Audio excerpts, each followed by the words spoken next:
Okay, good morning mga kadyanan. Update po tayo ngayon. So, ayan, day 3 na. Tama ba? Day 3. Tuesday, this morning. Ayan na, pagising ko. Medyo nawala na yung sa ibabaw. Ngayon, bumaba naman siya dito. Dito naman siya umubok ng konti. Hopefully, nawala na talaga siya ng tuluyan. At wag na siyang bumaba pa dito. Hanggang dito na lang sana siya, no?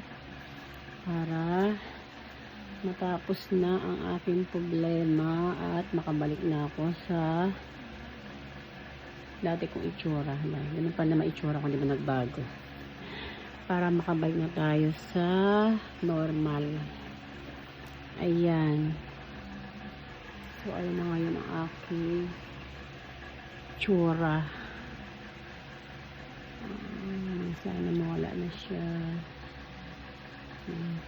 Salamat po sa mga ulit again and again. Thank you sa mga nag-aalala. Lalong-lalo na yung mga nagpa-private message na super alala sa akin. Thank you very much po. Ayan. Sa awa ng Diyos. Ayan. Thanks God. At hindi siya ganong malala na yung nangyari sa akin, hindi ganang malala katulad ng iba. Yan. Thankful talaga ako kay God at madaling humupa yung pag-swelling ng mukha ko. Ayan. Thank you po sa lahat. God bless you all. Update lang po ako sa inyo. Ayan na, okay na. Medyo okay na siya.